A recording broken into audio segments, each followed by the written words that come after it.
What is going on, everyone? Welcome to the weekly live stream, this time for the Honda Classic, an event very close to my heart. We were on the course today, walking during the Pro-Am. We saw a course very similar to what I've seen in years past, but a few things to note that, of course, I went over during my course report earlier today. But from a DFS perspective, this is just one of those weeks. It's unique. The chalk is going to bust this week. I can guarantee you that. It happens every single year. There's going to be tilting as early as 7:30 a.m. tomorrow morning. I mean, they're teeing off at 6:50. Do not be surprised at all if you wake up at 7:30 and you have guys that are already completely out of contention. So make sure you keep that in mind. It's a week for carnage. Make sure you expect that going into lineups. In terms of my exposure, I have changed it up. This week, rather than doing a single entry lineup that I put a lot of money behind, I've completely spread out my exposure. I have my normal 150 lineups in the $5 GBP, but also 50 lineups in the $20 GBP. So rather than taking a lot of that money and putting it into single entries, I doubled down on my top 50 lineups for this week, and it's going to give me a little bit more of a diversified approach. So with that being said, let's go ahead and talk about why there's so much madness at this event year in and year out. And it comes down to the scoring. You guys can see this is a hard golf course. PGA National is a true test, particularly when you see a ton of wind, which when we get to the weather here in a second, Thursday is going to be a bloodbath. You can see the scoring average over the years is 1.1 shots over par. Last year on days Saturday and Sunday, we did have a scoring average closer to 2 over par. So like I said, it is really dependent on the wind. When it dies down, when they have the course playing a little bit softer as they do this type of year, you're going to see it shoot near par, but it's still not going to be an easy golf course. This isn't a place that you take to 10, 11 under par, even under the best conditions. Last year, when Matt Jones shot 9 under par on day 1, Brendan Hagee shot 8 under par on day 2, that being Friday. Those were perfect conditions. That is the best that you're going to see. So make sure you keep that in mind. This is a tough golf course. In terms of hitting fairways and greens, not really that tough. You can see it's just below the tour average. What's tough here is first and foremost, getting up and down is almost impossible. The greens are extremely undulated. They're very hard to make putts on. And of course, because there's so much water in play, that's not really reflected in, of course, the accuracy and the greens regulation stats. It's more reflected over here in the scoring. And one thing I'll say about the fairways is that when you miss fairways here at PGA National, most of the time you're missing into hazards, missing into water. There's not much room off the tee here. So even though you're hitting 65% of fairways, keep in mind that most of those misses matter a whole lot. Let's go over to the weather and talk about it because it is going to play a huge factor tomorrow. As early as 6 a.m. So when they're going to be teeing off around 6:50, you'll see 7 to 9 miles an hour, right? 9 mile an hour gusts, not all that bad.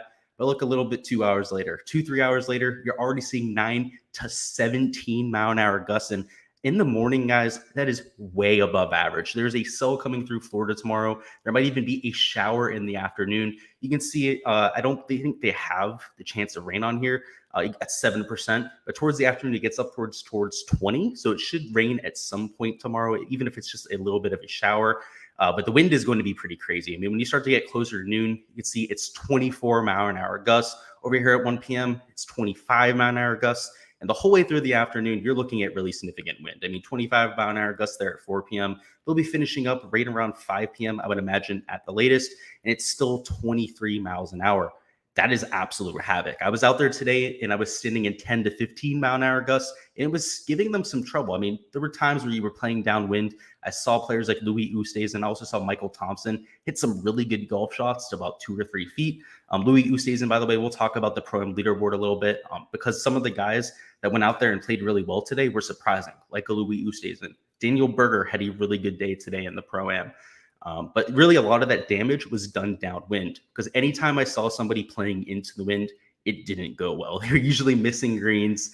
And of course, that's going to cause havoc, especially tomorrow when you have 20 to 25 mile an hour winds. Something to note as well is, of course, they were scoring well today, because the pins were in the center of the green, right? When you have amateurs out there playing, it's a Pro-Am, they're not going to make it very difficult. So with that being said, what has that changed with my modeling? I mean, of course, if you saw my course breakdown, course report from today, you know the details, but in general, taking a little bit of a less of a look at around the green and more at approach play. If it's going to be extremely difficult, if we're going to have firm greens, that's one thing I failed to mention at this point of the stream, is that the greens were extremely firm today.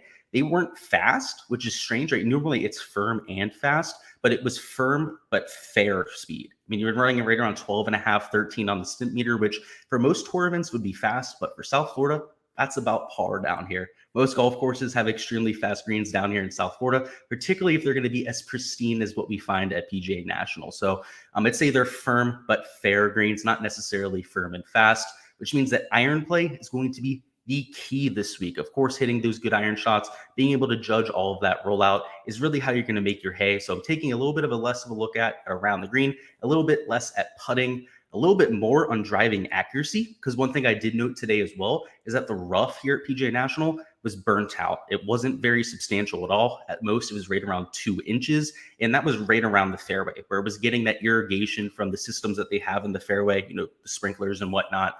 The stuff that wasn't irrigated was like completely dead, non-existent. I mean, on this video earlier, I did show you guys a couple of the patches that were completely dead. I mean, you could hit out of them like they were nothing. It was going to be a perfect lie. Which means that driving accuracy is more important, because when you miss and you hit that stuff, it's just going to bounce. It's going to continue to bounce towards the hazards, which means any errant tee shot in most fairways that are missed this week are going to result in hazards, going to result in penalties, which again, most people will be like, oh, the rough's down, that should be a good thing. No, it's going to cause havoc. These players would rather there be rough out there this week. It's that type of golf course. Let's go ahead and stop. Let's touch on chat. I can see a bunch of you are down there.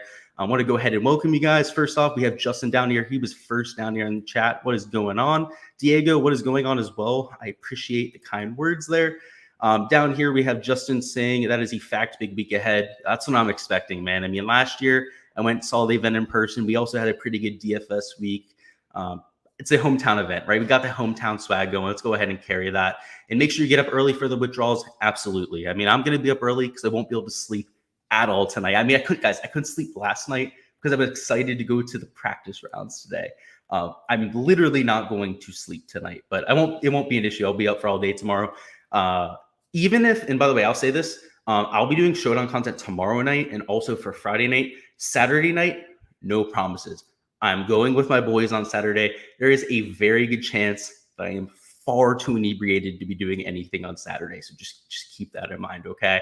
No promises for Sunday showdown content. I hate to say that, but me and my buddies are going to have a good time on Saturday. John Birdie says, I believe the top pros didn't show up because this place was exposed and all weaknesses. Absolutely, dude. This is a course that people hate playing because you can't fake it around here, right? You can't be a long hitter that's a bomber and avoid all the trouble like you could at a Waste Management Phoenix Open. You can't be somebody that just bombs and gouges like a Bryson DeChambeau and get away with it. You actually have to be good at golf.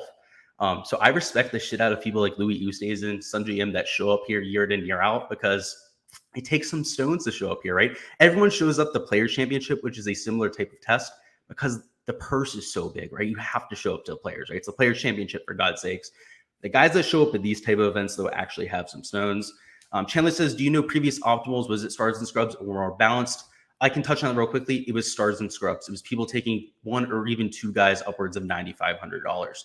Tom McDermott says, how is Sungjae Im? So it's a lineup. We'll touch on that a little bit later. So Tom, I want to get into the player poll a little bit before we start talking about lineups.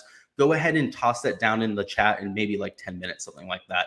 Sheriff says, if I had to put a percentage on long-term form versus short-term form, which side do you lean on? That is an immaculate question, dude. Great question. One of the best questions, honestly, I've ever had here on the channel.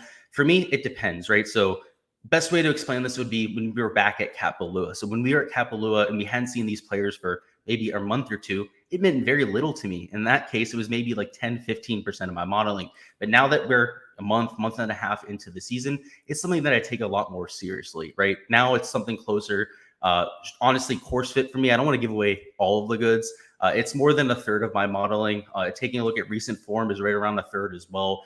The last third is a combination of a numerous different amount of things in terms of course history, recent forms, fantasy scoring. If I'm in cash contests versus GPPs, there's things that I'm looking at like volatility, standard deviation, that type of thing. But hopefully that gives you an idea there.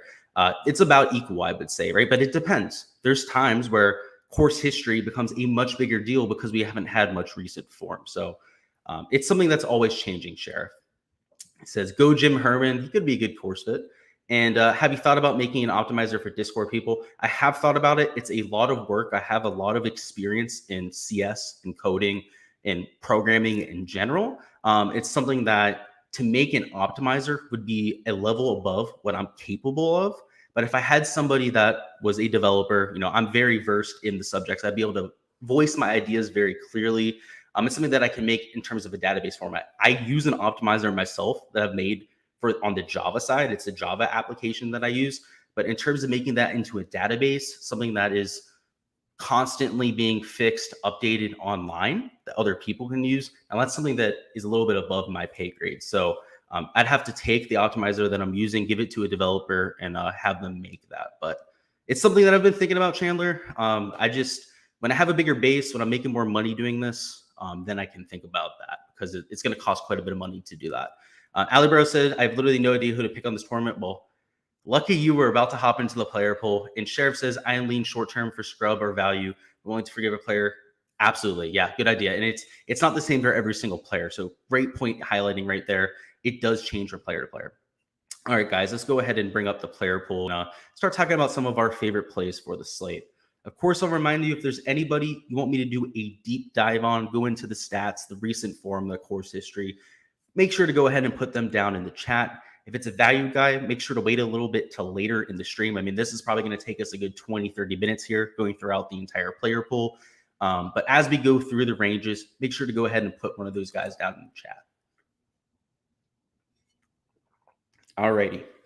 All right, so let's start at the top of the board. And I'm having an issue this week with finding people to fade. A lot of the people up top make sense to me. And the only people that I can roll out at this point are first off, Joaquin Neiman, second off, Tommy Fleetwood. And Shane Lowry isn't somebody that I find a need in my player pool, right? I like him this week. He's somebody that I think he has upside because of his course fit. But a lot of the other plays here, I absolutely love. I mean, first and foremost, Billy Horschel, probably my favorite play of the week. Somebody had that I already have an outright bet on. Sanjay M, same exact boat. The issue with Sanjay is the price. In terms of like value per price, I have Sanjay M and Billy Horschel on the same tier. But of course, Sanjay M just the pure best play on the slate. So I can't really make any reason to fade either one of them. They were my core plays there on Monday. I'm going to stand behind them, even as the two highest owned plays on the slate. And that's what I said I'm having an issue, because if we're going to be rostering the two highest owned plays on the slate, we're going to have to fade people elsewhere, right? Like that's something that we're going to have to do. And I'm really having trouble doing that. So keeping in mind that I do have Sanjay, Louis, Berger, Brooks, Horschel, Noren, and Mitchell in the player pool, one or even two of them is going to have to come out of it. It's going to. When I go into Crunchman lineups later on, I'm making 150. I'm not going to be able to play all of them. Because if I do, I'm not going to be leveraged on really any of these guys up top. And it's going to start to become an issue from a game theory side. So there is somebody in this range I'm going to have to fade. I would say the prime candidates for that, unfortunately, would be a Brooks, would be one of them. So even though he is a sleeper pick for us, he's certainly a little bit volatile there and doesn't really have the best course history. He has a bunch of missed cuts mixed in with that second place finish in 2019. And then obviously Joaquin, we already have down as a fade. The reason for that is the around the green play is obviously coming off a win as well. And he's not a prolific winner. I mean, guys, what he did last week was prolific. It was earth-shattering, to be honest with you. No one saw that coming. I mean, even people that bet on Joaquin Neiman didn't expect him to go out there and trounce the field. This week around, he's not going to back that up. I mean, the guy went multiple years between wins. He was somebody who, even towards the end of 2021, was struggling to make cuts. So he's far from consistent. I mean, the price tag at $10,600. I mean, you'd think that this guy is like a top 20 player in the world or something like that. In reality, he's a top 50 player in the world. And right, that's not a jab at him by any means, but he's somebody who should be priced realistically in the $9,000 range on this slate. I mean, if you were to swap him with somebody like an Alex Noren or Billy Horschel, especially at that type of price tag, I think that would make a lot of sense. So it's not really a jab against Neiman. I just don't think he's worth the price tag there, which leaves us with trying to find one more person to fade. Obviously, I said Neiman's on that list. Louis is not really somebody I'd be considering fading. Daniel Berger today, something to note, by the way, I mentioned it during the course breakdown, what I did earlier today. He's somebody who looked good today. I mean, I watched him out there. He wasn't walking with any type of limp. He was in the top 10 of the Pro-Am, which of course is a team event, but you're not going to be in the top 10 of a Pro-Am being carried by your amateurs, right? The pros got to go out there, shoot 4 or 5 under par, that type of thing. Daniel Berger had a good day. And to see him walking the way that he was with a little bit of confidence, again, I didn't see any type of a noticeable limp. In fact, he was the first person out there in the group, the person that was leading the way in terms of their pace. At $10,400, if he's going to be one of the, I have him at 17.1% right now, which is less than Louis. It's just a little bit higher than Joaquin, just a little bit higher than Tommy Fleetwood even. I mean, that's just an absolute steal. Might be one of the best DFS plays of the year if he ends up coming in right around 17%. Now, I think people are going to be wise to it, right? People are going to see lower ownership numbers on him. I mean, across the industry, I've seen him at 20% places, like 22% in other places as well. He might get a little bit of steam because that's even way too low for Daniel Berger. I mean, going into the week, if the injury concerns weren't here, he'd be 35, 40% owned. I absolutely love the play. So early in the week, I wasn't necessarily so sure about it, but when I saw him today, was able to see that in person. Of course, the results on the leaderboard as well. I can't avoid it. And that's really what creates the issue, right? I thought I was going to fade Daniel Berger. So I thought I was going to have somebody up top that I could, easily get to. Like I could take all three of these guys. I could still take my guys in the 9K range and not have any issue. We're going to have to take 35, 40% of Daniel Berger to get an adequate amount to get leverage. So it does create a little bit of an issue here. So we'll have to see. I already talked about Brooks potentially being that person that we add. And of course, Shane Lowry, because he's not a priority, also probably somebody that gets the fade.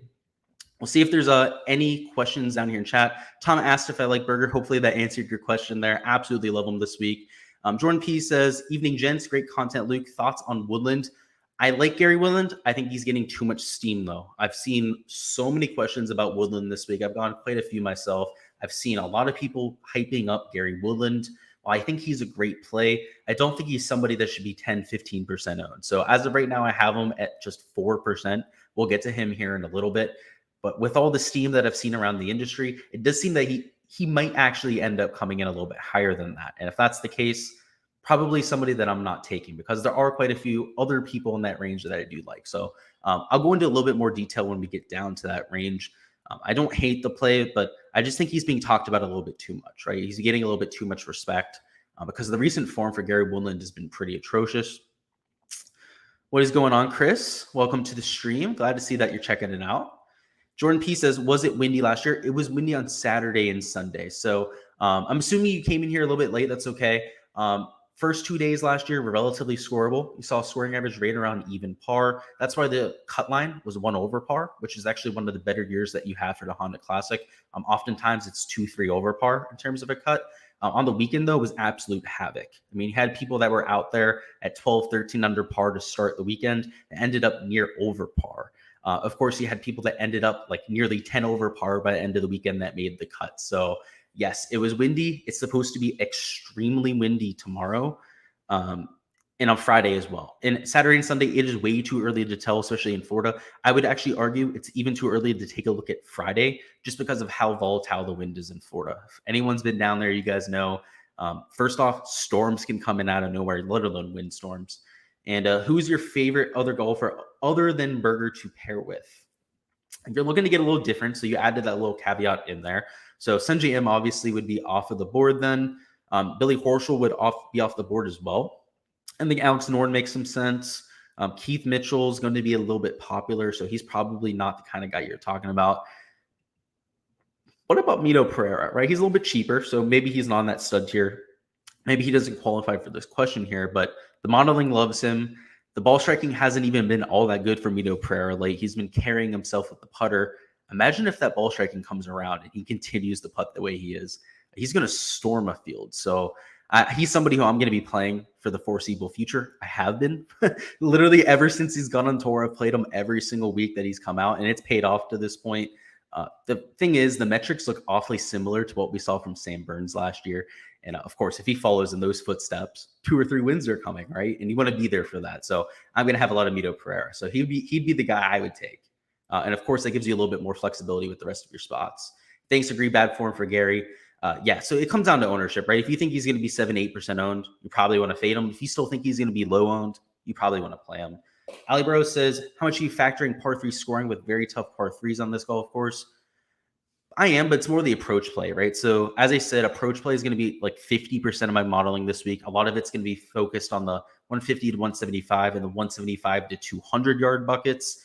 And that's how I'm going to encapsulate that, right? So par 3 scoring is a way that you could do it. I'm just choosing to do it elsewhere, of course, with those approach buckets. But yes, I think it's important. I absolutely do think it's important. And how about Taylor Moore? He's not my favorite play. I think he's just a little bit higher priced than he should be. And again, there's just better people in that range. So we'll talk about that here in a second. All right. So we skipped over a few people here. Let's go ahead and touch on them before we hop down to the 8K range. I don't think we need to go into detail about Shane Lowry other than saying that he's typically good at hard golf courses. This would qualify as a difficult golf course. So that's why I'm intrigued by Shane Lowry. But the recent form is complete fool's gold. This is something that I went on a rant on in the Discord because a few people identified some of these European Tour players as players they really wanted to play. And it's sharp, right? There are people that use the numbers, which I respect a whole lot. But one thing about statistics is they lie at times, right? That's one thing that people love to do with numbers, particularly politicians, is use numbers to their advantage in manipulative ways, right? And of course, they weren't doing this on purpose. It was just a byproduct of not knowing what was going into the shots gained numbers. Is you were taking a look at a lot of these European Tour guys, and all of them are like #1 in the field in recent form. I mean, Shane Lowry, Padraig Harrington, Tommy Fleetwood. I mean, there's a few other guys in the field as well. It's the same type of story where their numbers look great because you're pulling from the European Tour. And I know what database it's coming from. I'm not going to go ahead and call it out. It's great and all to understand how good the players are playing over there, but you have to normalize it towards the PGA Tour. Gaining 2.5 strokes in a round on the European Tour is a whole lot different than doing it on the PGA Tour. I mean, like a whole lot different. Padraig Harrington made 5 straight cuts over there in the European Tour and over there in the Middle East and finished like top 25 in all those events. He's playing on the Champions Tour, guys. This is not somebody that's going to go out there and finish top 25 in 4 or 5 straight events. Even guys like Rory McIlroy went out there and made 5-star events, right? But he didn't do anything special. So it's fool's gold out there. It's a lot of variance. Golf courses over there are really wonky as well. They're really more resort style golf courses than anything, more like a Corn Ferry type of golf course. Just not something that I'm taking seriously. So when you take those stats out and you look at somebody like a Shane Lowry, you look at somebody like a Tommy Fleetwood, a couple of these other guys that were playing on the European Tour, they have some of the worst shots gained metrics in the entire world. So that's why I have a hard time believing it, right? Shane Lowry, before he left to go over there, had missed like 4 straight cuts on the PGA Tour. So you're just going to tell me he just went over to the Middle East and just figured out his game? I have a really hard time believing that. So I'm going to be fading those guys. A lot of times when those players have their first starts on the PGA Tour anyways, it doesn't go very well, whether it's jet lag, whether it's just getting used to the American conditions, lifestyle over here, the time change, whatever the hell it is, they tend to struggle in their first start. So I'm going to be fading a lot of them, particularly because I think that there's a bubble around those players that isn't substantiated. Using statistics from another tour is nonsense, particularly if you're using it for modeling purposes. Like you're taking those stats and using them to model players and project players. That is nonsense. So just keep that in mind. You don't want to be using those stats. And if you're going to take a look at recent form for some of those players, you just need to scrub those out, right? You need to take those out of your data logs, extend your sample size out a little bit more to get PGA Tour stats. That's what I'll say about that.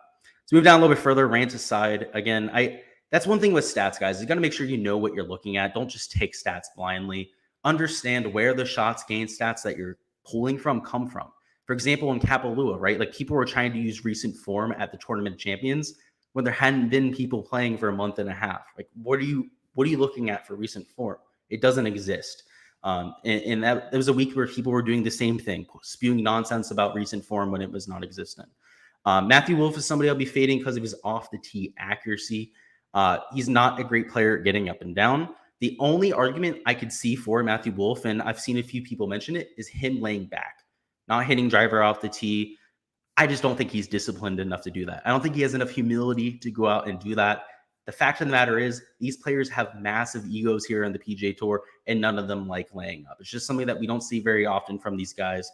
So unless we see him do that in round one and you want to target him in showdown, that type of thing, I'm not somebody that I'm going to confidently be putting any exposure behind. Keith Mitchell's won this event before. He's coming in with the best recent form that we've ever seen for Keith Mitchell. You can see he's #2 in the field in that category. So, of course, he's somebody that we'd want to be taking a look at. The unfortunate part is that he's also chalky this week. You see he's nearly 20% owned in that category. He's $9,100. I think the price tag is actually fair. I actually think he could be a little bit more expensive for this field, especially considering the fact that he's a recent winner, as well as also had a lot of success at this golf course outside of that win. So he will be in the player pool, even though he's a little bit chalky. Let's go ahead and catch up on chat. Chris Palmer puts a lineup down here. I like that. All those players are in my player pool. And in terms of cash, yeah, I know we're going to do a cash full breakdown at the end of this video. I like the fact that you made it a balanced lineup. Clearly, you're a cash player. I know we were discussing before, talking about cash during the live stream. The fact that you stayed in that 7K range, you didn't overexpose yourself up top, but you still got 2 studs in your lineup. That's the type of build that we're going for cash for sure.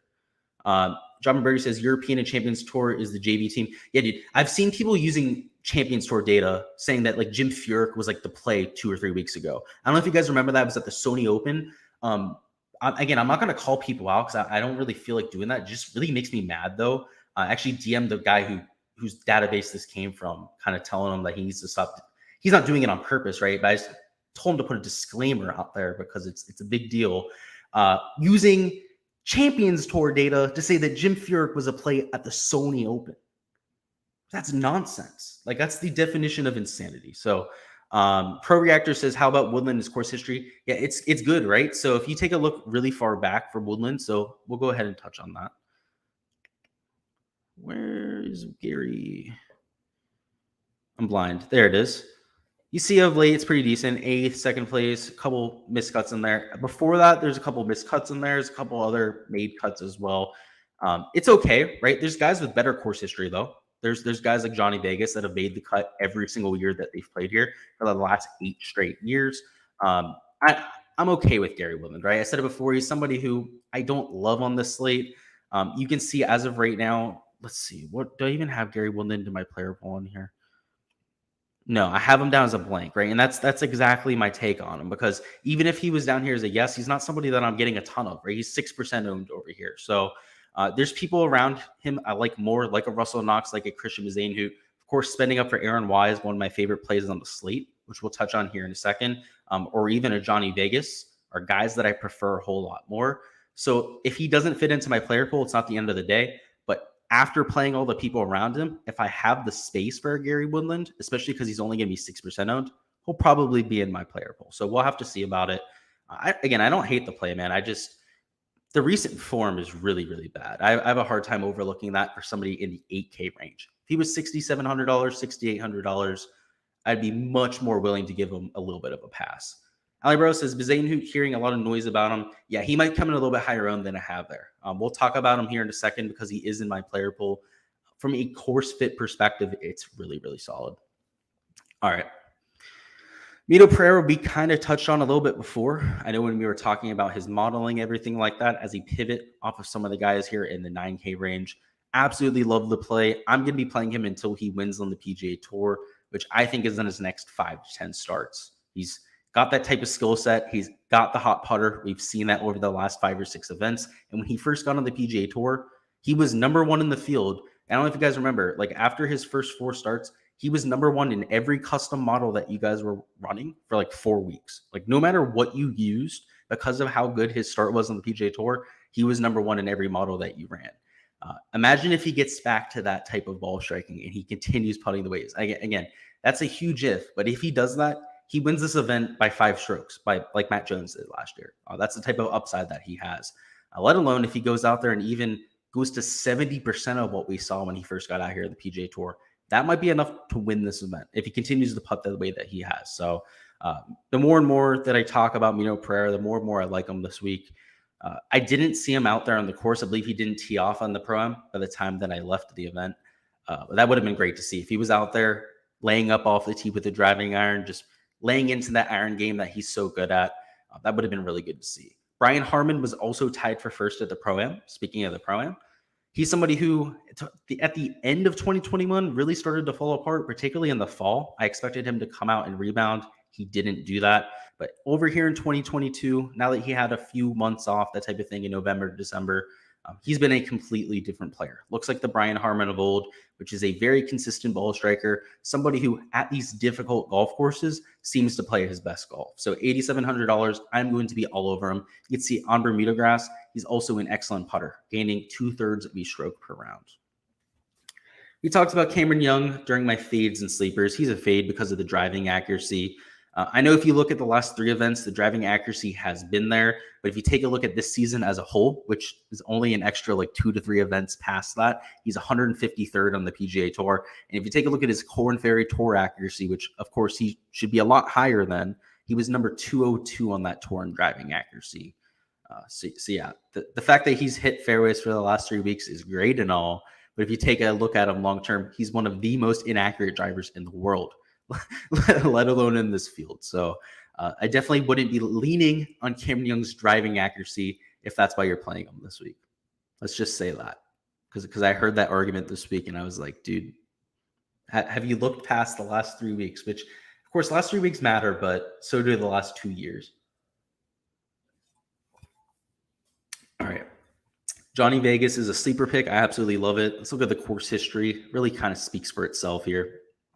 We said it before, he's made the cut his last 5 trips, 30th, 27th, 16th, 72nd, 4th. If you're looking for somebody to finish in the top 25, Johnny Vegas is probably your guy. Aaron Wise is probably my favorite play in this 8K range. It's not even close. He's coming in absolutely striping the ball. He loves the greens down here at PGA National. Year in and year out, puts up some of his best performances on tour. You can see he had a 35th here, 33rd, 13th, and this 35th and the 33rd were when he was completely crap, when he wasn't making cuts pretty much at all. So for him to make a cut at that point of his career was pretty much a ceiling performance for an Aaron Wise. Of course, last year he gained shots gained putting on these greens. That was only one of 6 golf courses the entire year that he gained shots putting on. So that's something to note. And of course, over his last 2 to 3 months, Aaron Wise has gained strokes with the putter. So I expect that to continue at a golf course that he absolutely loves. And if he ball strikes the ball anything like he does for his career, top 25 might be his floor. And that's really what I like about Aaron Wise. I think he's one of the safest plays on the slate. Mackenzie Hughes played absolutely dog shit today. I actually got to see him play, and I wish I didn't follow his group for the hole I did, because he shanked his first tee shot onto another hole, had to lay up back into the fairway, missed the green on his third shot to try and get up and down for par in a bunker, bladed it into a bunker over the green, and I just left. I couldn't watch the rest of the hole. He was in last place in the Pro-Am. After I saw that hole, I just refused to play him this week. It was a bad look. Yeah, let's just leave it at that. He bladed a bunker shot. It was a bad look. Russell Knox at $8,100 is a sleeper pick I absolutely love. Great iron player. He's great in the wind as well. We're expecting pretty bad conditions this weekend. So again, I'm looking at the iron players. We don't want guys that are going to put themselves out of position. He's also one of the most accurate drivers of the golf ball. So it's going to be a safe play. If you're playing cash, I think that Russell Knox, Aaron Wise are almost must plays in cash. Again, that kind of takes you out of the 10 to 9K range. You're only able to take one guy up top, but I'm not necessarily against that. If you start with a Billy Horschel, take those 2. You could really live in the top of the 7K range. If you decide to take somebody like a Sungjae or going down to a Daniel Berger instead, you're going to have a lineup very similar to what that Chris Palmer had before, which again also works. So there's a lot of guys in this 8K range that I really like for cash. We'll take a little bit of a break and touch on any questions down here in chat. Looks like we have a couple of them. Miami makes his thoughts on Swafford. I'm okay with it. I think that Swafford in this weak field is a lot more intriguing than he is at larger field events.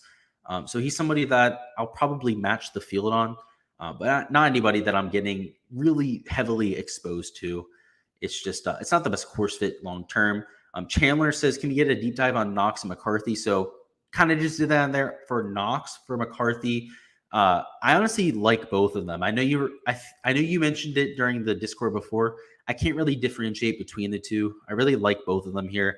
I think that Knox in harder conditions gets a little bit more of a boost than a Denny McCarthy. Whereas if we have a putting fest, if this ends up being a winning score of 12 to 15 under par or something like that, McCarthy would have the edge.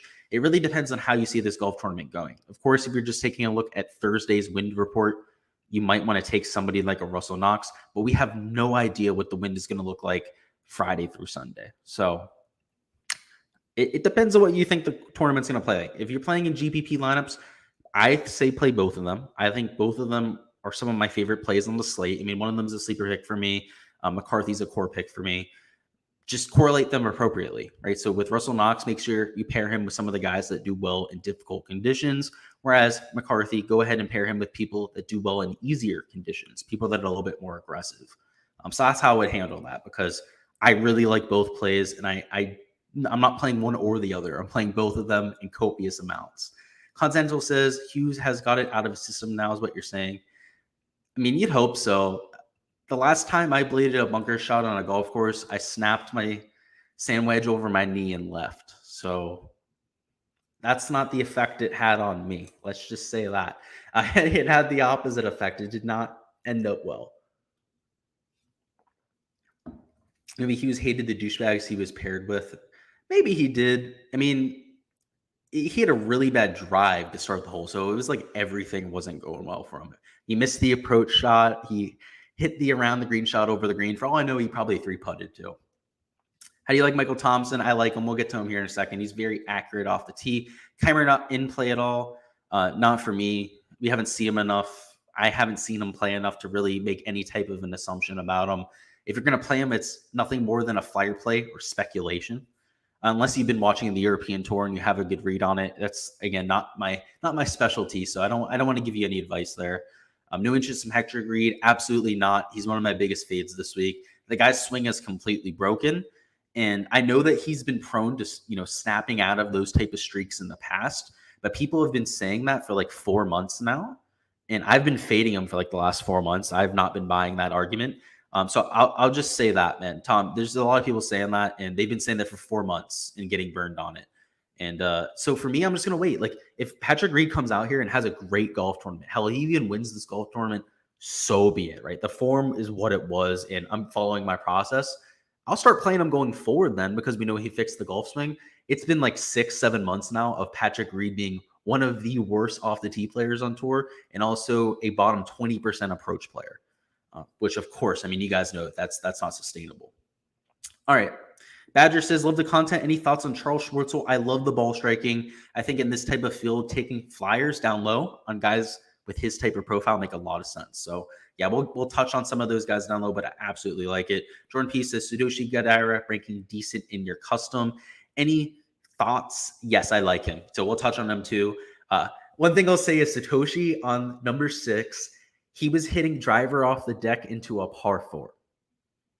That's an issue on hole number 6. He's going to have to find a way to make par there. It's that 480-yard par 4 that's into the wind. It has the water on the left, trees on the right. Yeah, he had hit driver off the deck into a par 4. Not ideal. So the distance could be an issue.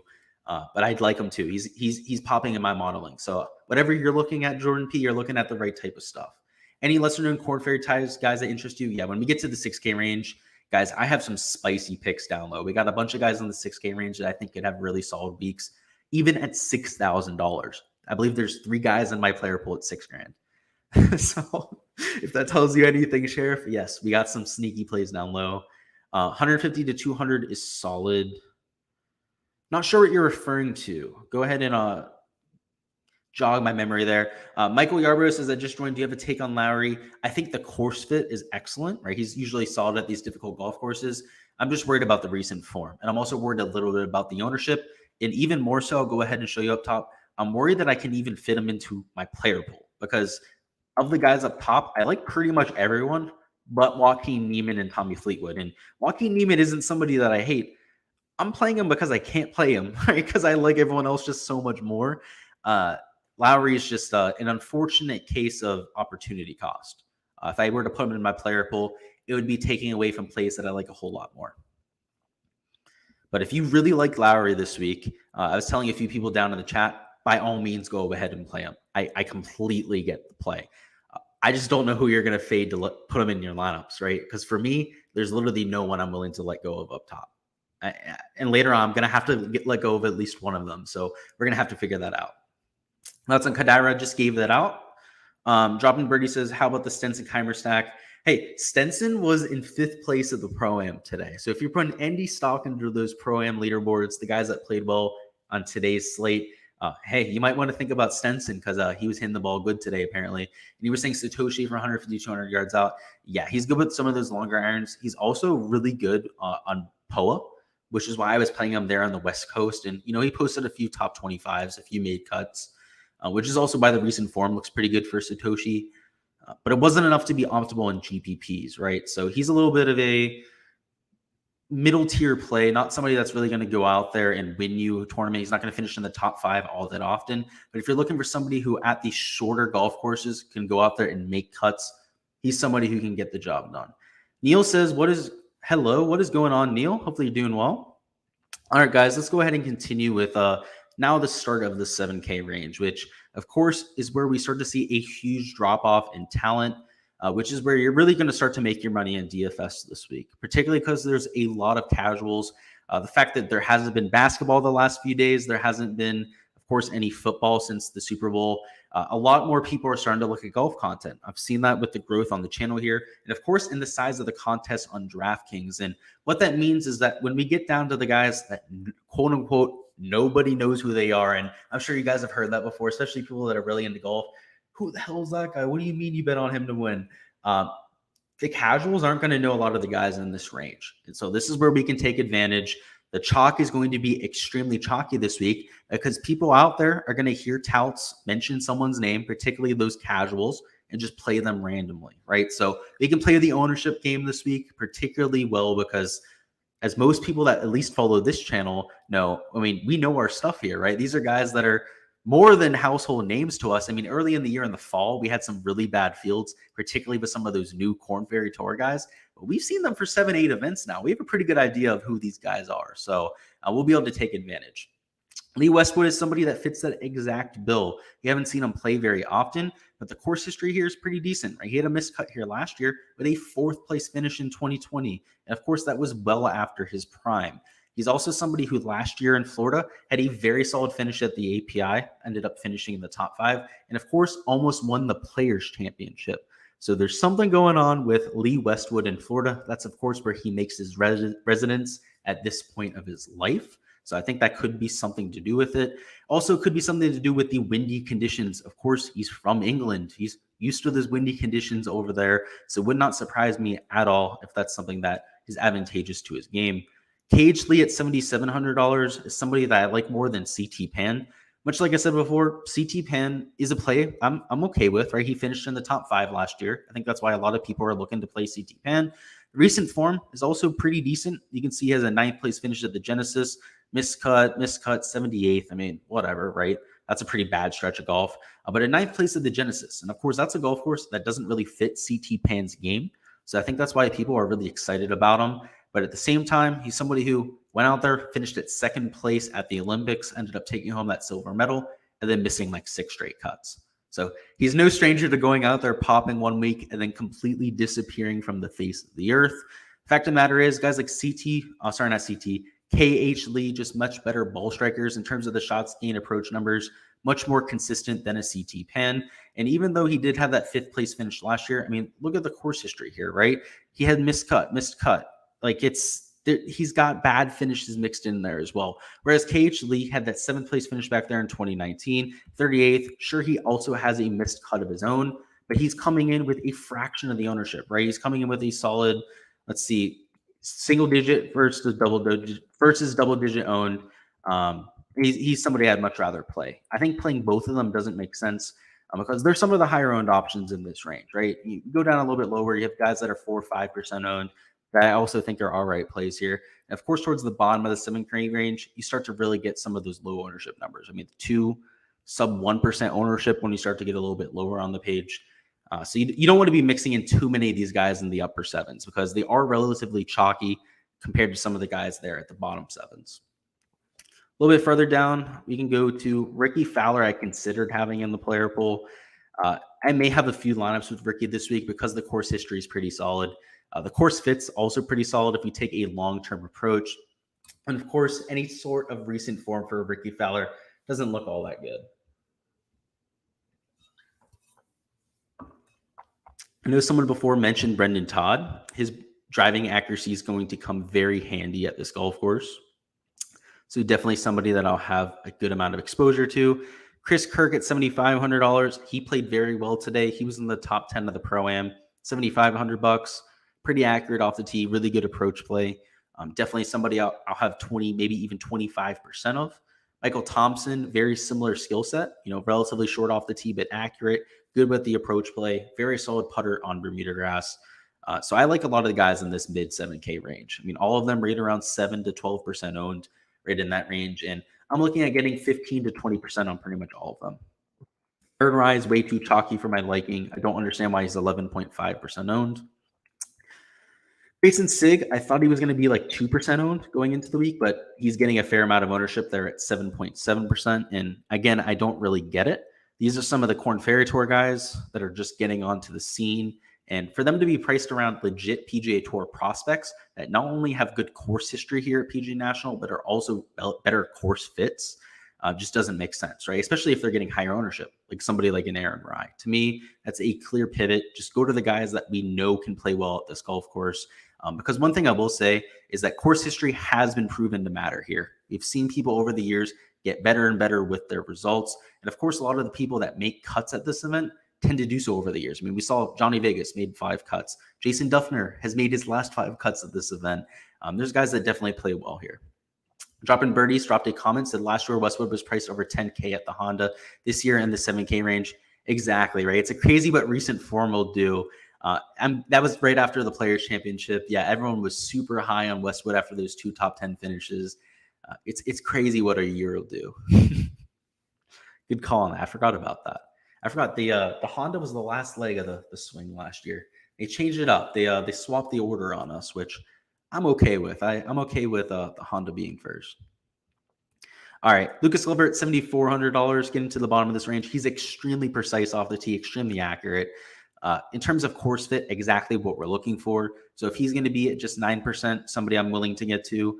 Down here with Charles Howell III, that same type of skill set, more of a plotter than anything. So I like him there at 7%. Garrick Higo, my favorite play in this range in terms of upside. So if you're looking for safety, I think Lucas Glover and Howell make a lot more sense. But if you're looking for somebody to actually win this golf tournament, perhaps put an outright bet on, like I did with Garrick Higo this week, he's probably the guy to go with. He looked really good off the tee last week. That was really what was holding him back there in the fall. So if he can continue that going forward, could really be somebody to keep an eye out for. Brendan Steele has elite course history. So I'll go ahead and show you what I'm talking about here. Brendan Steele, it's just so ridiculous. 3rd place, 4th place, miscut, whatever. 14th place in 2017. You're not going to find a course history better than that. I mean, look at Lucas Glover as well, by the way. I meant to mention this with Glover. 19th, 4th, 17th, 21st. I mean, there's guys that just play well at this golf course. And, I'm not usually a stickler for course history. It's typically something that I kind of dismiss from time to time. I think it's overrated, except at golf courses like PGA National, where it's been proven to matter. So Brendan Steele, even though the recent form, he might have been one of the worst players in the world if you take a look at his recent form. I'm willing to give him a pass there. I think he could very well turn it around this week. We've seen crazier things happen. And I'm much more willing to take a risk on somebody in this bottom of the 7K range, like a Brendan Steele, than somebody at the top of the board, like a Shane Lowry, for example, that he just has to turn it around. He's $9,400, right? That's a completely different proposition. Shane Lowry needs to finish in the top 5 to pay off that type of price tag. So it's a completely different proposition than, again, Brendan Steele going out there and maybe finishing in the top 20. So I will be taking a chance on him. Nick Taylor has looked really good with the ball striking. He's been accurate off the tee. He's been really solid with the approach play for quite some time. He's not somebody that I like playing in DFS, so if you see me playing Nick Taylor, watch out. But he is somebody that does make sense for the week. We'll catch up on a little bit of chat. Content says, Westwood looks interesting, all right. Yeah, man, the more and more I talk about him, the more and more I talk about Mito Pereira, the more and more exposure that I'm going to have to them, because everything points to them having a really solid week. Hinjo says Discord for subscribers only. Yes, so it's on my Patreon. So on there, if you join the Patreon, there'll be a link for that. It's only $1 for the month for the golf Discord. So I definitely think it's worth it. Of course, you get access to all these spreadsheets as well. Michael Yarborough says Lowry CH3 or Harman Bez, especially based on what we saw from Harman today. The guy was 14 under par through 18 holes. Again, a lot of that comes down to the people that he was playing with. He's an immaculate course fit. He's looked really good over these last 3 events that he's played here in 2022. And of course, yeah, guys, that's what this live chat's for. I see you guys thanking me for answering your questions. That's what this is for. This is your time, guys. More than anything, of course, going through the player polls, nice and whatnot. This is to answer your questions. Make sure that everything that you guys need to know for the slate is answered. So I'll take as much time as we need on questions. Right? If this ends up going over the hour and 15 that I allot for it, so be it, right? As long as all of you guys have your answers, your questions answered. Whew. Alex Smalley at $7,100 has been striping the golf ball. He's on a very similar trajectory to, first off, what we saw from Austin Smotherman, who played really well over the last 3 or 4 events. Probably hit his ceiling at this point. We'll see. A lot of people were playing him this week. I'm not sure if he's going to go out there and have a huge week. Cameron Young, we saw it last week culminate, right? He had a few weeks where it started to look good for Cameron Young and had that ceiling performance last week.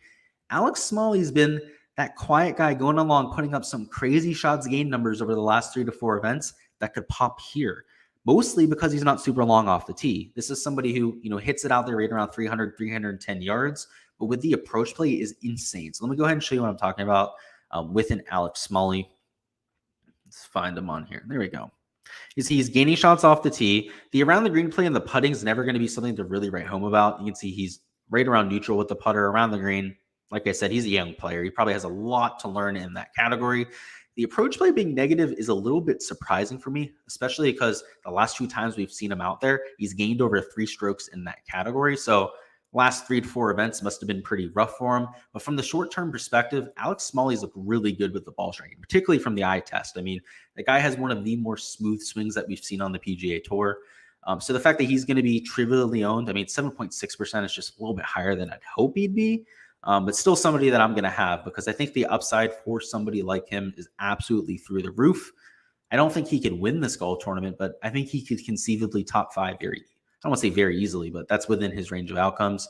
Zach Johnson, he's a core play for me. Of course, the course fit's ideal. The course history's even better. You probably wouldn't expect it, but the guy's made the cut his last 7 trips here. Is an 8th, 67th. That was his worst performance. Made the cut and ended up finishing dead last. But made cut there, 27th place there. He's cheap. He's about as safe as a player as you're going to get. So also somebody that I would be heavily considering in cash contests. And he's also low owned, which a little bit surprising, right? He's lower owned than Alex Smalley.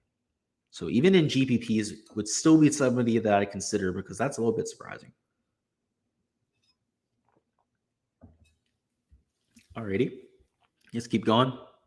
Dylan Fratelli's always good in difficult conditions. So you fire him up anytime you have him. That's pretty much the role with Dylan Fratelli. We've seen it at the US Open. We've seen it at the Open Championship. We've seen it at a Houston Open at Memorial Park Golf Course, a golf course that plays pretty difficult. So fire him up here, especially if it's going to be windy. Stuart Sink is somebody that I liked going into the week. He, just like Mac Hughes today, played like absolute dog shit. He was tied with Mac Hughes for dead last in the tournament. And like I said before, I saw Mac Hughes have a really bad golf tournament, a really bad hole there. So the fact that he's there at $7,100, the fact that he was in dead last, that probably doesn't bode well for his performance today either. So yeah, not somebody that I'm going to be playing a ton of. I'm still going to have him in lineups. You can see he's just 3.1% projected owned. But rather than having 15%, like I was planning earlier in the week, we're going to run that back closer to 8-9%, right? We're going to have more than the field, but it's not going to be anything drastic there. We'll go ahead and catch up on chat there. What is going on, Isaiah? Hopefully you're doing well tonight. He said, I'm going to set up that golf league for tomorrow. I'll DM you. Sounds great, dude. I would love to do that. I think that's a great idea. He's talking about a fantasy golf league, by the way, something that the PGA Tour actually does. You can make a massive league. You can add up to, like, I believe 1,000 people with it. So that's going to be something to look out for. Kevin Lane says, is Armour a good value play this week? Yeah, we'll get to him. I like his accuracy off of the tee. I avoid first-timers at this place. I couldn't blame you for doing that. We have seen first-timers play well here before, but it's rare. It's a lot more rare at this golf course than other places. Thank you for taking questions and comments. Of course, guys, that's what I'm here for. Neil says Armour has a little bit of win equity. Disagree. I don't think that he wins this golf tournament. I think that he probably has like maybe a 1 in like 10,000 chance of actually winning the golf tournament. But for him to finish in the top 10, I do think that's within his range of outcomes. Just with the quality of players, the people that are coming on the tour at this point, I find it hard to believe that people like him, Brian Stewart, just, you know who I'm talking about. The guys that are lower tier players that are way past their prime win anymore. I mean, Stewart Sink winning was about as far as I'm willing to push it at this point. Martin Laird winning over there at the Shriners last year was as far as I'm willing to push some of these things. For somebody like Ryan Armour to win, I mean, that would be quite an ordeal. Let's just say that. I don't see it. I wouldn't put an outright bet on. I'll just leave it there. Great show. Keep up the work. Peace. Thank you for stopping by, man. Tom says Taylor Pendrith. We'll talk about him. I'm okay with it. He's somebody who I have down as a blank as of right now.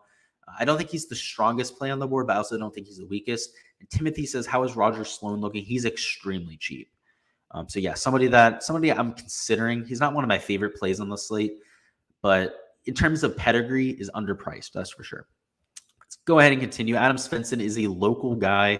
Really looked good there in the fall swing. Kind of fell off over his last 2 to 3 events, but that's why we're getting him at just $7,000. Also why he's just 5.7% owned. So I'm willing to buy into that local narrative. There's definitely an art form to putting on Bermuda grass. A little bit further down the board, Henrik Stenson. I wasn't going to play him at all, but the guy was in the top 10 of the Pro-Am, clearly hitting the ball well today. And I did have the privilege of seeing him hit a tee shot, and he hit that patented 3-wood. And boy, did it make a sound when he hit it. Was probably the loudest 3-wood that I've heard in my entire life. That wasn't a cracked driver or something like that. And yeah, if he's going to be hitting that 3-wood out there, getting it out there in the fairway every single time, he's still one of the better approach players in all the PGA Tour. You could convince me that Stenson has a really good week. And that's the first time I've said that in probably 2 years. So when he goes out there and misses the cut, don't blame me. But he looked really good today.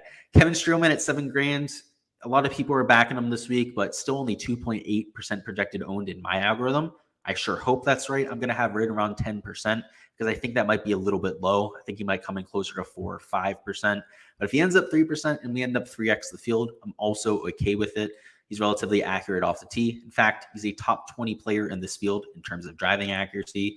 Also somebody that's really good with the iron play. And at Kiawah Island, also at a few of the other major championships where we saw windy conditions, finished in the top 10. At Kiawah Island, he was in contention at one point. He was one shot off the lead on Saturday, believe it or not, at Kiawah Island. So if that's any marker of win success, that's something to take a look at there. Timothy says, I'm thinking a top 25 for Roger Sloan. You could convince me on that. I'm sure the numbers are probably pretty good in that type of market. Jordan P says, Patty Boy loves Florida in windy conditions, decent form, low price, low owned. You mean, who are you referring to? So I'm not sure if you mean Patrick Harrington or you mean Patrick Reed. Go ahead and confirm that, but it might be Harrington. Dropping Birdie says, last comment, I know Rye is chalky, but his numbers are solid coming in. They're solid, but keep in mind they're also on the West Coast, right? It's all that POA stuff. There's some guys that just tend to click over there on the West Coast, and that's kind of what I think it is there. And I might be wrong, right? He might just end up being a really good player, but I'm kind of betting on it being a West Coast thing. I mean, we see that every single year. It's usually those lower tier players as well. Jordan B says Harrington. So I kind of agree with you, except that his history at this course specifically is really bad. Let's see it. Here he is. Yeah, miscut. So I would agree with you, but it doesn't seem to be the case here, though. Yeah, so I wish that was the case, but yeah, of late he's been really bad here. I remember there was somebody saying that earlier this week about his stats in Florida. I think most of that's at the Players, right? So correct me if I'm wrong. A lot of those statistics come from the Players Championship, which is a really good comp for this course. So to see him struggle here at PGA National, if he's had so much success over there at the Players, is surprising. I'll leave it at that because it's a surprising thing to see him missing all those cuts. So I definitely understand where you're coming from with the play there. Beau Hossler, I'll be fading because he's also somebody that just plays well on the West Coast. He does so literally every single year. So for him to go out there and have played well over the last 3 to 4 weeks literally doesn't surprise me whatsoever. What happens every single year is that he goes out and misses literally 15 to 20 straight cuts after this. He does it year in and year out. He'll make about one every 5 or 6 cuts everywhere in the United States outside of the West Coast. So yeah, he's going to be a fade. I'm going to be super, super far from Beau Hossler. He'll be close to $6,000. in 2 months. Mark my words. He'll be like $6,100 at the Wyndham Championship. And then you might want to consider playing Bo Hostler again. That's the thing with Bo. And you're saying he's due. So I'm assuming you're talking about Harrington. Maybe. Yeah. I mean, that'd be a way to look at it. That's for sure. You said, ooh, for sure. Yeah, dude. I thought that too. I looked at it. I was like, wait, Harrington, because I saw last year he was 1 under par on Thursday, which of course for Honda Classic, that's nothing crazy, but that's pretty good. He ended up like 7 over the next day. It was really bad. Spawn and Hubbard, I like both of them. I especially like JJ Spawn because he's been so consistent of late, and those have been in much better fields. He's like gone out there, finished top 25 in, I believe, 3 or 2 of his last 5 events. He's also made a bunch of cuts. He has like 1 missed cut in that range. At this type of field, much weaker field, he should make that a top 10, right? That would be the equivalent of that type of performance. So I do like him there. Glover Jones, Vegas Sync. I like all of those. Absolutely. And then you said, sorry, I've been doing this with good horse history above guys, and it just looks so weak. No idea what you're saying with that. Diego says Seaford is a low 6Ks when you get there. I saw him hit the sauciest chip shot today. He hit an around the green shot where he flopped it up into a par 5 just over the brow of a bunker. It bounced off the lip, bounded towards the hole, and he sunk it for eagle. The guys around the green play is insane. He's really good on Bermuda grass. We've seen that from him over the years. Diego, I really like Seifert. I especially like that he got in the field late, so he's a lot cheaper than he should be, and also that a lot of people won't be playing him this week as a result. So definitely agree there with that. All right, let's keep going a little bit further down. Charles Schwartzel here at $6,900. So we got to go a little bit further up the board for this. You can see his course history, even though he's only played here the last 3 years out of the last 5, he's made 3 cuts. He has a couple top 20s mixed in there. This is a weak field. Of course, this is a course where it really prioritizes accuracy off of the tee. So at $6,900, I do think he makes sense, even with the horrible recent form. Because he has that course history, I'm willing to give him a little bit of a pass. Also, the fact that he's only $6,900. We just talked about JJ Spawn is somebody that I will be playing this week. I like the recent form. Go ahead and show you just what I was talking about there with a JJ Spawn. You can see that JJ... And the miscut the last time out, that was the miscut that I was talking about. The 16th, 34th, 25th. A couple other made cuts before that where he posted pretty respectable performances. In this type of field, he should be able to do even better than that. Mark Hubbard, same story, right? You can see he's not down as a yes in my player pool. He's not somebody that I'm prioritizing, but my modeling sure loves himself some Hubbard this week. He's a top 15 player in this field, in fact. Going down a little bit further, Matthew Neesmith, I do like a little bit more than Hubbard just because he's super accurate off the tee, also a really good iron player. Like I said before, with the difficult conditions that we expect this week, really good iron play is what I'm trying to lead into. People like a Matthew Neesmith that can go out there, hit iron shots at 10 to 15 feet all day. Even if he's not the hottest putter, he's just not putting himself in a lot of trouble, leaving himself susceptible to a lot of those large scores that are out there. So I do like him at that price tag. Patrick Rogers, he's more of a West Coast type of guy. We play him over there on POA. You can see on Bermuda grass, regresses back to the norm, right? Just above average in terms of his shots gained putting. Whereas on POA, he's nearly a stroke gained per round. So of course, we want to wait to play him over there. Smotherman's a great play at $6,800. He should be closer to $7,500, even $7,700 on the slate. Doug Gim is extremely accurate. He played well at the Players Championship. Somebody who I like playing at these difficult tracks. JT Poston, friend of the pod, somebody who's obviously we support here on the channel quite a bit. Always in my player pool.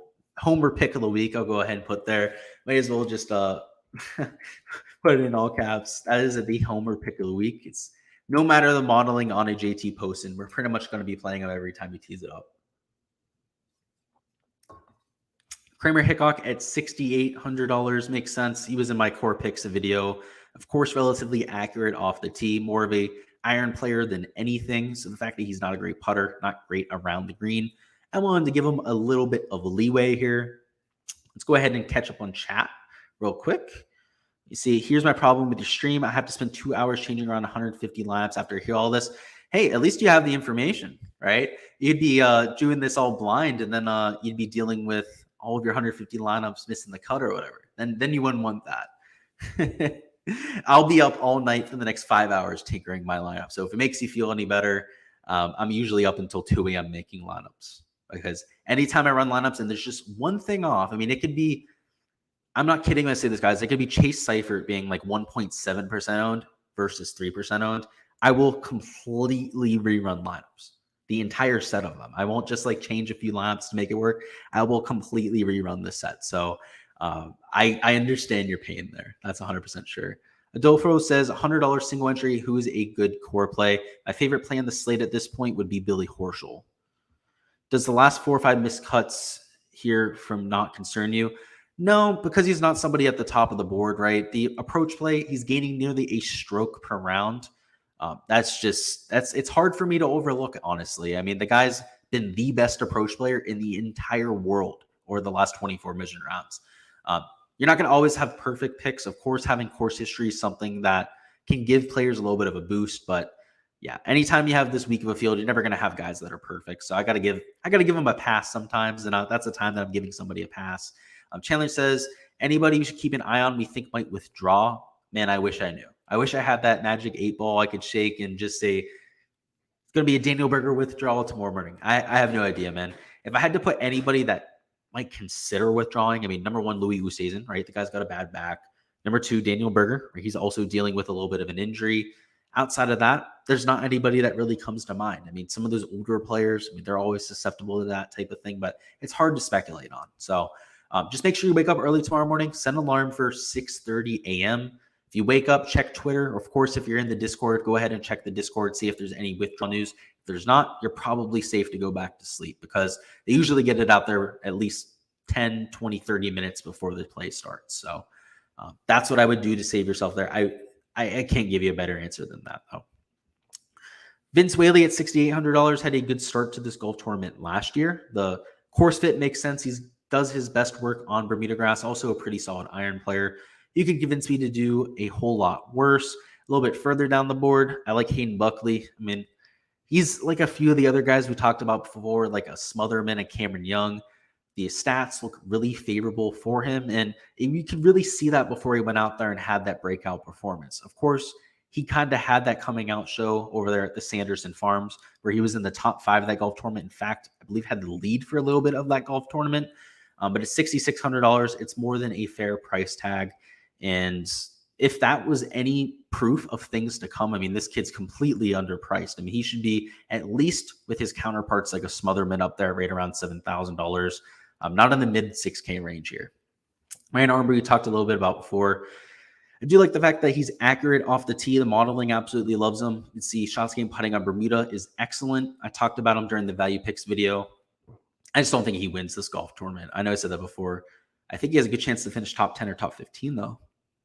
Sochi Gadaira is a good course fit. He was hitting the driver off the deck today into a par 4, so that was not ideal. But he should be able to get over that one hole. Jimmy Walker, you can convince me to play him because he's accurate off the tee. Also somebody who's used to windy conditions. Steven Yeager is more of a short game specialist. And if I'm taking shots on guys down low, it's short game specialists that are relatively accurate off the tee. And he fits both those bills. Brian Gay looked really good on the Champions Tour. But again, we're not using Champions Tour stats to go out and model players. You can see the modeling still absolutely hates him. But there's one thing we know Brian Gay can do. It's go out there, hit the ball in the fairway, avoid some of that trouble. So if you're looking for somebody to make the cut, he could be your guy. Bryce Garnett, very similar skill set, obviously a lot younger. So I think both of those make sense. Luke Donald is one of my favorite plays down low. He's a local. I saw him on the chipping range today, was hitting some really good around the green shots. So I do like him at $6,400. I think he makes a lot of sense there. A little bit further down the board, Chase Koepka looked really good the last 3 years he's played here. So I'll be trying to follow some of that recent form. Also got to speak to Chase today. So he was on the range, got to chat with him, asked him about the golf course. He said it's vintage PGA National, just what you see here every single year. How it played last year is pretty much how it's going to play this year. That's what he told me. Curtis Thompson is a local. He's been going to this golf tournament ever since he was a kid. He's been trying to qualify for this event. He's self-admittedly played this golf course about 1,000 times. I'm going to be playing him in hopes that he has that hometown type of thing. If you guys don't know, he's from down here. He lives in the neighborhood adjacent to me. Jason Duffner at $6,200 makes a whole lot of sense. Let me go ahead and show you why. It's real simple. The course history is absolutely ridiculous. He's made the cut his last 5 trips. You can see there's a 14th, 17th, a 27th place finish as well. You're not going to get better than that down low. You also have guys like Sung-Yul No that I'll be playing. He's a very accurate player off the tee, also very good on Bermuda grass. And I'll also be playing a little bit of Max McGreevy. He's a ball striker. He's really solid with the approach play. You can see on Bermuda grass, he is a gainer, just a low pedigree player, but he's also only $6,000. You could convince me to play a little bit of Jim Noose. You could also convince me to play Kelly Craft. Both of them have looked pretty decent over the last month or so. Jim Herman isn't somebody that I'm completely excluding from my player pool. Neither a Parbajan or Kiradek Barnrat. You also have guys like Bill Haas or even Tyler Duncan, who, guys, none of these guys are sexy plays, but they're all relatively accurate drivers of the golf ball that could go out there and make a cut this week.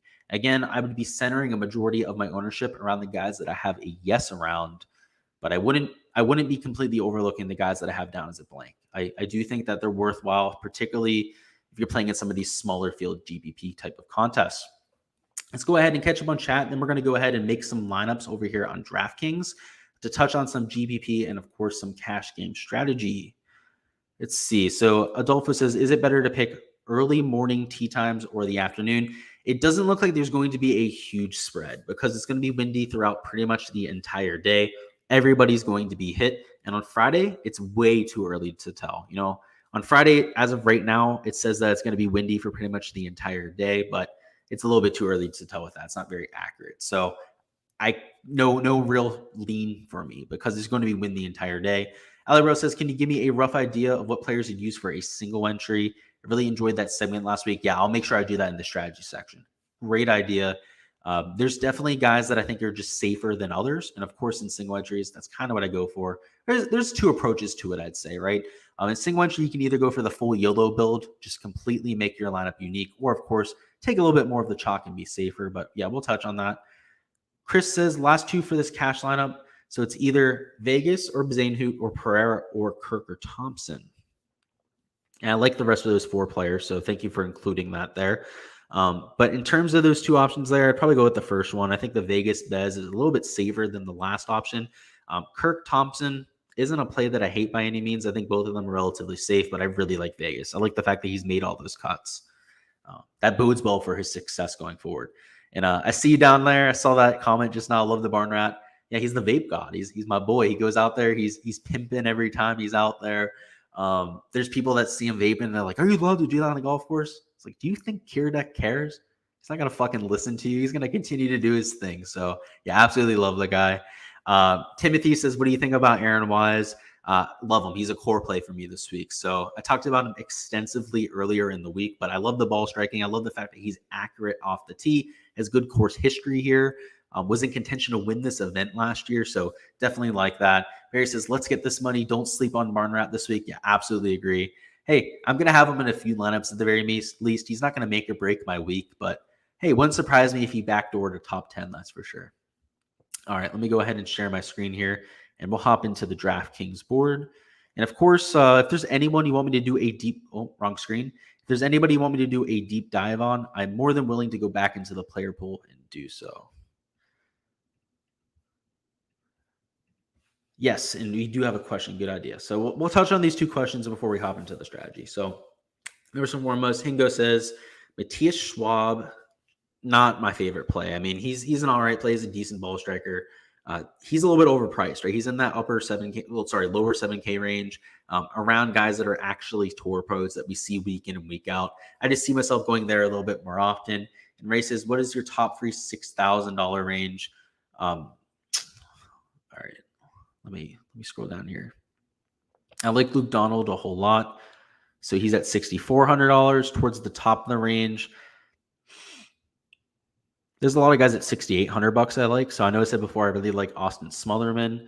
You could also convince me to play a whole lot of JJ Spawn. I think a lot of those are safe plays.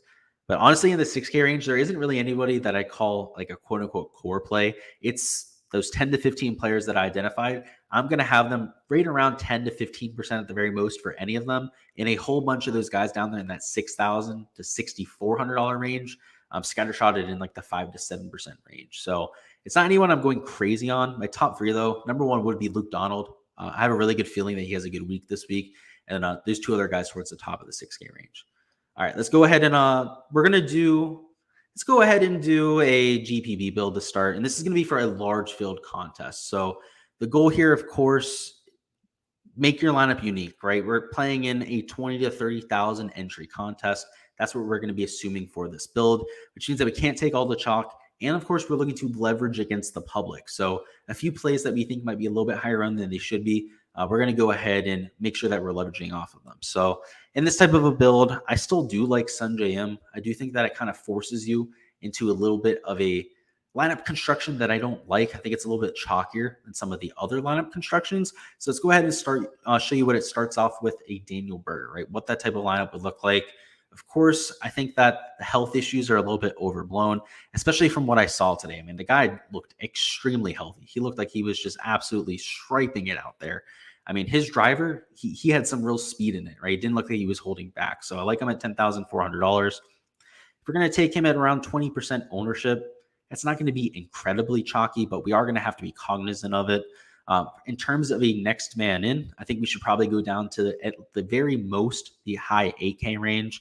Mito Pereira would be a prime suspect here because he's going to be one of the lower owned guys here.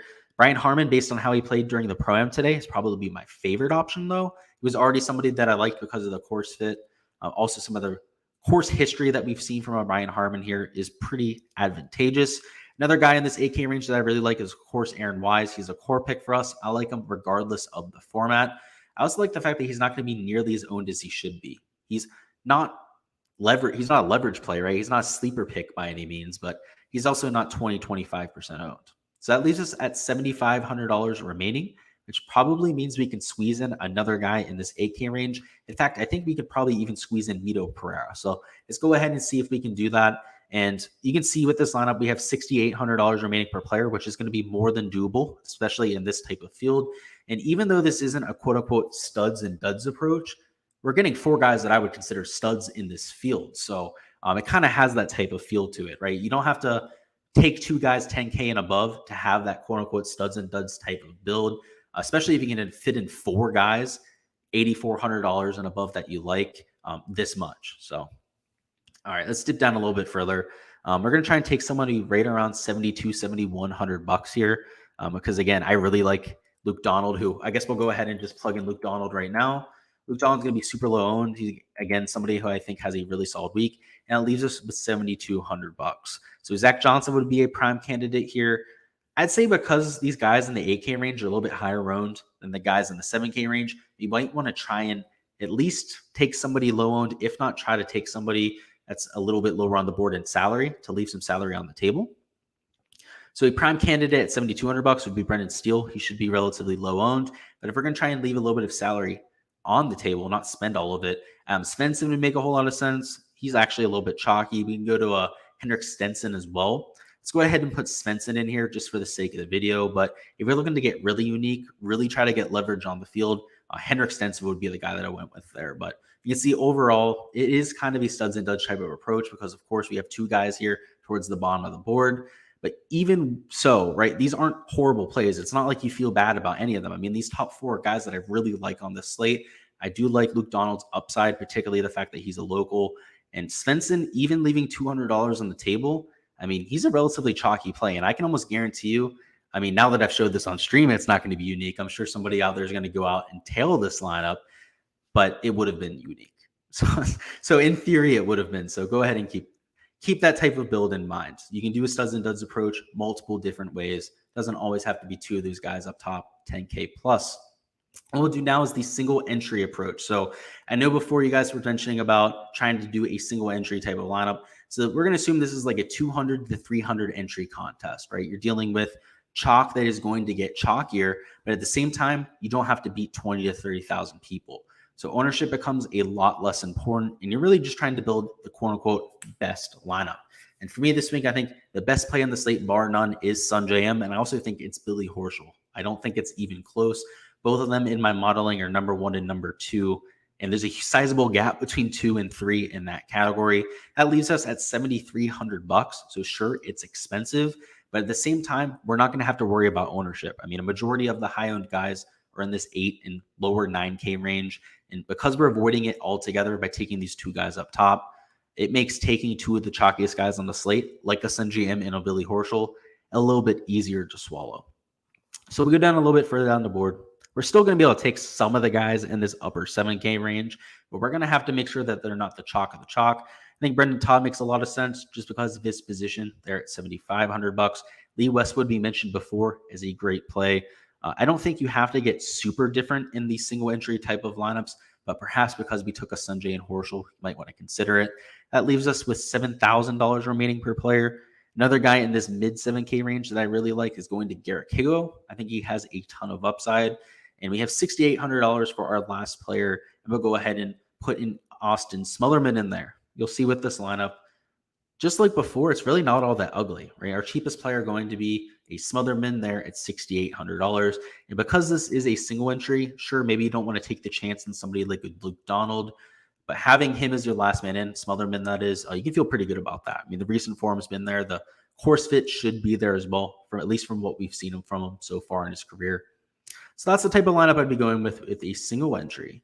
Let's go ahead and catch up on chat before we go over the cash lineup to wrap this up. PTA says Grayson Sigg. I do like Grayson Sigg. I think that he's got the course fit, but I also think he's a little bit higher owned than he should be. I'm expecting him to be like 3-4%, something like that. But he's coming in at 7.7% right now, which is it's a pretty sizable amount. Trumber says congrats on the channel build. I appreciate that, man. We're getting a lot more subscribers here on the channel, which I really appreciate, of course, guys. I'm getting close to 900, might even hit 1,000 next week, which is a huge milestone. So if you haven't already subscribed, make sure you guys go ahead and do so. We're going to have a lot more golf content to come. Let's see. So great timing with your question, Chandler. I just covered that for you. And you said Luke Donald, Curtis. I would go with Luke Donald. Much safer pick. Curtis Thompson's kind of a pick because my best friend has played golf with Curtis Thompson like more than a dozen times. And I've actually gotten to meet Curtis before. He's a really, really good guy. Somebody I've been rooting to make the PGA Tour for quite some time now. So it's more of a homer pick. So yeah, I'd definitely go with Luke Donald there. And Ali says, sorry, a bit late, but thoughts on Ryder, a couple good finishes, and of course, history is pretty good. Yeah, I'm okay with the play, right? He's somebody who will probably have in my player pool just a little bit, but nothing crazy. There's guys that I like in the range just a little bit more. It's a little bit of the opportunity cost, why he's not somebody that I'm putting a ton of lineups behind. All right, let's go ahead and do the cash lineup now. So the cash build this week, I think, is interesting. You know, as Chris Palmer showed us before, I do think that the optimal build is to be a little bit balanced. So perhaps even avoiding the 10K range altogether. If you go ahead and do so, you can really live in this 8K range. I think Billy Horschel is probably the best play on the slate. But guys that I really like as well, we talked about Brian Harmon before. We talked about Aaron Wise. You can convince me to even take somebody like Russell Knox in cash. I think that given their approach skill set, I mean, all of their driving accuracy for these four players as well is absolutely through the roof. And if you're looking for a floor performance, right? So somebody that isn't going to go out there and completely stink up your lines. You're looking for the guys that are going to keep it in play at PGA National, that aren't going to leave themselves susceptible to those double and triple bogeys. So that's what we're thinking with those four players. In terms of our last two people in, let's go ahead and start with the guy at the bottom of the 7K range. Driving accuracy is an important factor, so you can convince you to play Zach Johnson. He should have a relatively high floor this week. And with our last pick, we have $8,000 remaining. Zane, who is a clear last man in. I mean, accurate off the tee, good short game, has been really solid in windy and major championship type conditions. So this is the type of lineup that I'd be rolling out in cash, where you have guys that are all accurate off the tee, like I said, all coming in with at least decent recent form, especially guys like a Knox, Harmon, Horschel, excellent recent form. And the cheapest guy that we have is Zach Johnson. So not getting into that 6K range. Even though there's some guys at the top of the 6K range that I do think are decent options for this week. The lower 7K range just a little bit stronger. See if there's any questions down here. Looks like MD says South African stack to the moon. Louis Bez, Higo, Schwartzel. I'm not against it. You can convince me there a little bit. I mean, we saw all the Australians last week have some success. So I think there's been crazier things done. And yeah, I think that's about it, guys. It was a little bit of a longer live stream this go around, which I'm completely okay with. It's the Honda Classic. And a tournament I'm extremely excited for. I appreciate all of you guys stopping by and enjoying the stream. This is by far the most people that we've had in here before. I'll go ahead and answer this last question before we get out of here. By Gabriel, who says, would you play Knox over Wise or no way? I still like Wise more. If you need to get different, like let's say you're taking a ton of chalk with the other 5, then maybe consider pivoting to a Russell Knox, but I still like Aaron Wise a little bit more. But like I was saying, guys, I really appreciate you guys stopping by. We are going to have even more content throughout the weekend. I'll be covering Showdown and Prize Picks for Friday, sometime tomorrow evening. Same thing there Friday afternoon. We'll be covering for Saturday slate. But like I said, for Sunday Showdown, no promises. I'm going to be out there on Saturday with all my buddies on, having a good time and whatnot. So if we're going to have Sunday Showdown content, probably going to come Sunday morning. So keep that in mind for anybody looking forward to that. Good luck with all of your lineups for this weekend. Feel free to go ahead and DM me any questions that you have. You can comment them here on the video if you guys have them as well. And let's get this cash this week.